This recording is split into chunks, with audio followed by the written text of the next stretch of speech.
Welcome back to Christopher's World Grill. Now, you know, the pig is one of the more dedicated animals in all of fooddom, if you will. And today we talk about something that is very simple at the grassroots of what's at everybody's diet that they love so much, and that is the original pork belly. Pork belly. It's the first time I ever heard the word pork belly was in that movie Trading Places, where it was a commodity, right? I didn't know about pork belly, but pork belly is actually because it's used so much for bacon. So you think you've never ordered it before, but it's actually just bacon. What does that look like, that side profile? That's bacon, right? That's exactly what that is. That's a pork belly. Well, we get it in raw like this, and I've just scored that like that. This is about 3.5 pounds here, and I'm gonna put that in a pan that we can use, and I'm gonna make the marinade. We're gonna start with some orange juice. Fresh squeezed is best. And we've got some lemon juice. And I've got some dried oregano.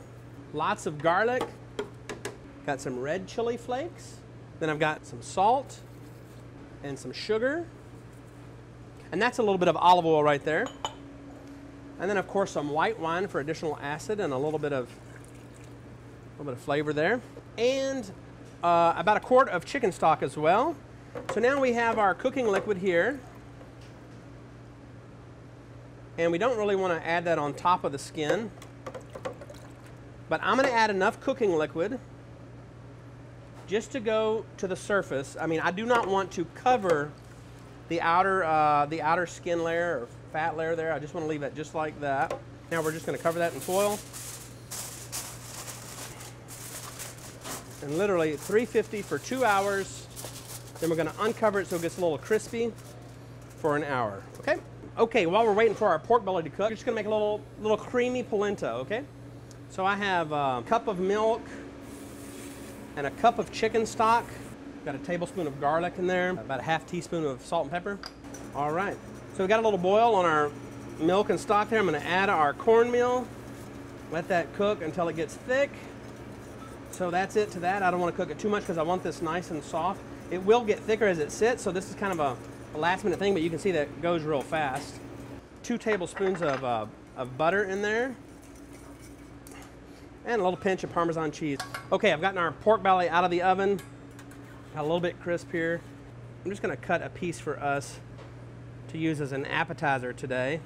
I'm gonna grab a little bit of our creamy polenta, put it right at the bottom of this bowl here, just like that. I'm gonna put our pork belly just in the front of the plate, like that. I have a little sweet and sour tomato onion, almost like a chutney. The Italians call it agrodolce, so this is onion and tomato agrodolce. I've got some sweet potato curls here. And I'm putting just a little bit of Italian chopped parsley on there for a little bit of color. Let's try this. I don't know if you ever tried pork belly before, have you? I haven't, but let me tell you, how many of you thought when we just said we were going to do pork belly, you just thought it's a slab? Let me tell you, it's a gorgeous presentation, and I'm looking forward to this, especially with the creamy polenta here. Well, I'm going to give you just a little bit of our tomato stuff that we do inside the restaurant also. Yeah, I do like the chutney. All right, let's see what we got here for a combination. Wow.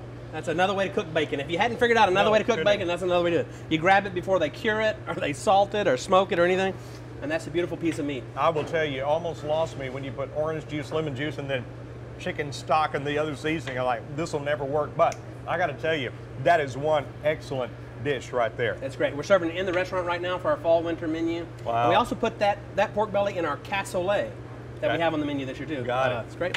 Well, just know there'll be another bite after the camera goes off. We're going to make ourselves at home on that one. That's half the fun, baby. All right, that's braised roasted pork belly. And it's one of the finest that you'll ever taste. I can promise you. Hey, you can do this at home as you can with the other recipes. It's pretty simple. Just go to kbtx.com, pull down the drop-down menu for Christopher's Kitchen. We got all those great recipes right there, including pork belly. Thanks for making us a part of your day. You're welcome here anytime at Christopher's World Grill. For Christopher Lampo, I'm Mike Wright.